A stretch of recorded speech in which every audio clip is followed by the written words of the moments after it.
We start with a battle at the border. President-elect Trump's incoming administration is facing its first policy clash over a controversial plan to curb illegal immigration through mass deportations. Leaders of sanctuary cities and blue states are gearing up to fight. Los Angeles passing an ordinance, Denver and Chicago mayors now speaking out. In a moment, I will speak with one Democratic mayor joining the resistance. But first, the Washington Post reporting Trump's administration is eyeing a, quote, funding showdown. Advisors reportedly plotting to, quote, unilaterally strip federal resources from Chicago and other Democratic-run cities if they refuse to participate in deportations, including withholding federal funds. Chicago's mayor is clapping back, telling the Washington Post, quote, there will not be any cooperation with ICE deportations, saying the city will challenge any threats to its funding.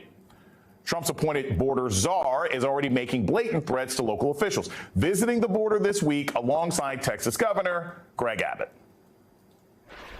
Let me be clear. There is going to be a mass deportation.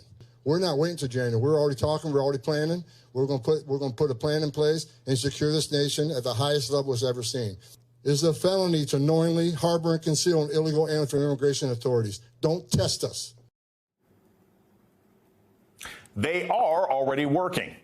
NBC News reporting local law enforcement agencies are preparing to ramp up a controversial program, allowing them to partner with ICE to bolster manpower amid Trump's deportation efforts.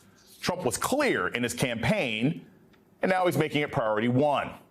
Here with me to discuss is Mark Thompson, radio host, reverend, and civil rights activist, and Lee Gelernt, attorney and deputy director of the Immigrants' Rights Project at the ACLU. Reverend, I will start with you.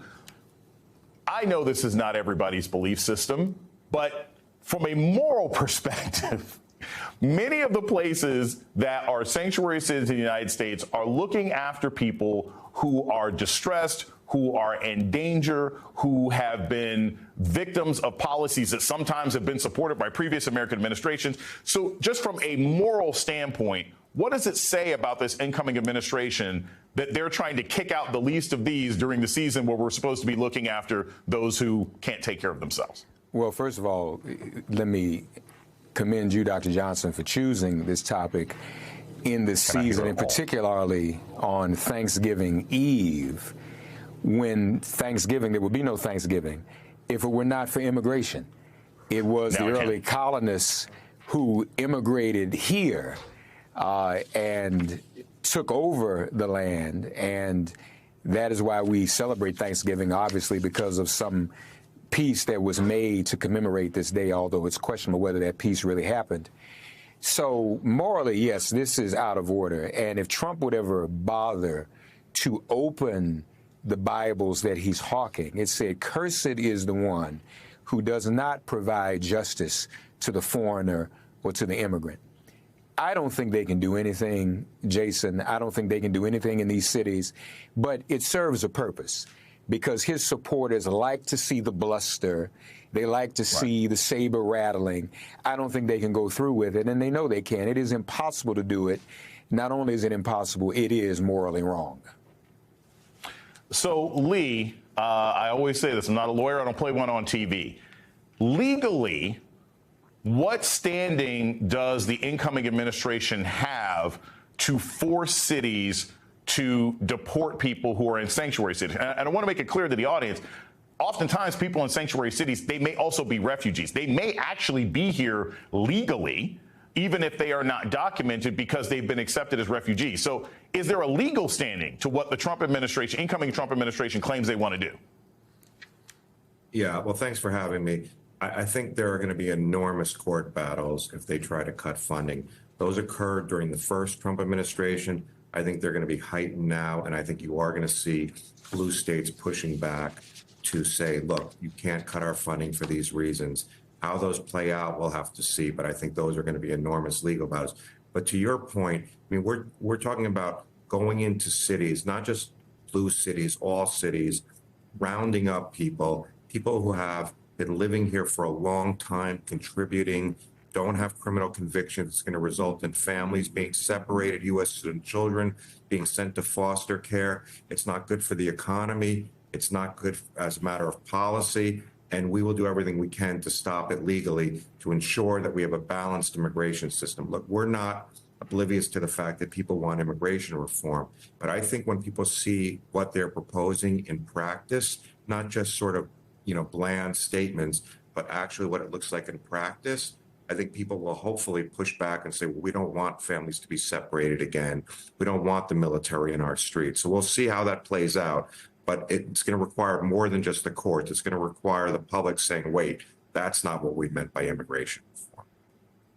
Very quick, because we're running up on a break. Reverend, I want to play you just a quick clip from Steve Miller and get your response on the other side. Who's going to stand up and say the cartels are gone, the criminal migrants are gone, the gangs are gone, America is for Americans and Americans only? Your thoughts really quickly on whether or not America will have a problem with seeing this happen. Well, I think as has been said, people will realize what this is and turn against it. But unfortunately, we're about to see the application of WWE entertainment and sparring applied over the next 4 years. That's all this is about. It's a sensationalism and it's drama. Both of you, please stick around for a moment. I want to turn the spotlight on Democratic mayors nationwide. Trump's border czar, Tom Homan, threatening Denver's mayor with jail time after he voiced resistance to deportation plans. Now, Hoboken Mayor Robbie Ballas is gearing up to take on Homan for a second time. He made headlines in 2018 for tweeting, quote, "Bring it on," a response to similar threats.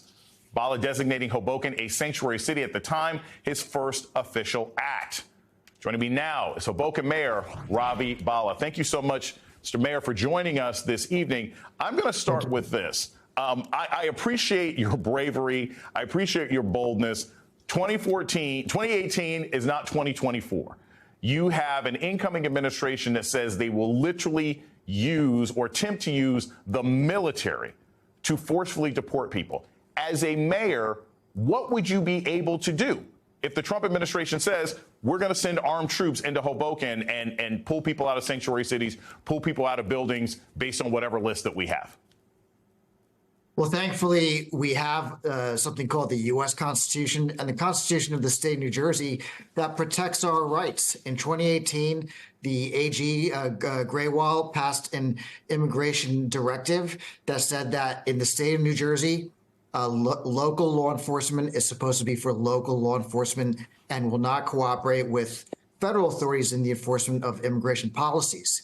We codified that here in Hoboken through an executive order to make sure that we expend our local tax dollars and our local resources to prioritize local issues. So if they come in, we're not afraid of the authoritarianism drumbeat of the Trump administration. We've seen that movie before. We're ready for it. We're really focused on making Hoboken a safe place from a public safety standpoint. We have a deficit in law officers. We have issues with public safety, with homelessness. We're focused on local priorities. We want our local tax dollars to be expended on local priorities, and that's what we'll do here in Hoboken. Mr. Mayor, thank you for pointing that out also, that you have sort of a legal backing for being able to resist this. I keep seeing terrible images from that movie about 15 years ago, The Siege, where they were literally just taking people and putting them in camps in the city. My next question for you is the threat. There's a stick and a carrot, right? You know, if you obey in advance, then maybe the Trump administration would just come and yank people out of sanctuary cities. But they're also threatening to take federal funding. What do you think is a city's response to that threat? I mean, would you just be tied up in court saying, hey, the federal funds that you say that you're going to take away aren't connected to sanctuary cities? How would you fight the battle of the federal government pulling money away?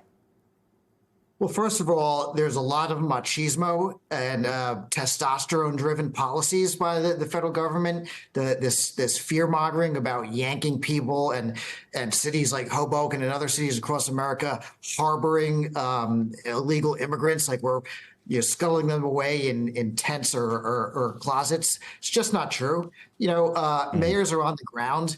We fight, and we have a pulse of a city. Hoboken is a fair and welcoming city, and if those threats of federal funding are levied against us, they lost in the last administration. We challenged those policies. They lost because our Constitution, New Jersey, protects us. There's a bill pending in the New Jersey State Legislature, the Immigrant Trust Act, which I urge the legislature to pass quickly. And that is a codified policy which will give us protections if these threats of federal funding are actually attempted by the federal government. And Mr. Mayor, one last question, and I so appreciate, again, I cannot express enough how much I appreciate your bravery in the face of this authoritarianism. Have you had an opportunity, or have you reached out to other mayors? Are mayors, the National Alliance of Mayors, are you getting together and sort of swapping policies so that other cities that have sanctuary cities can learn how to protect themselves? Because I think that what you're laying out here might have to be a roadmap for other places around the country. Absolutely. Mayors across America are on the front lines of defending the rights of ordinary citizens in our cities. So we always work together. We always trade ideas. We always talk about policies, develop best practices. And that time could not be more critical than right now when we are again on the front lines. I will emphasize once again that we are focused here in Hoboken on the priorities of the residents of Hoboken, and those are very bread and butter issues. And those are where our tax dollars, our budget really needs to be focused on. If the federal government wants to spend its money on fear mongering with immigrants, and demonizing immigrants, let them spend their budget on that. But they're not going to spend our budget in Hoboken and other cities on these types of tactics. I can tell you that, and I can bet you many mayors across the city would say the same thing. I would love to be on that mayoral group chat. Mayor Ravi Ballas of Hoboken, New Jersey, thank you so much for joining us tonight on The Beat. Oh, thanks for having me. Appreciate it.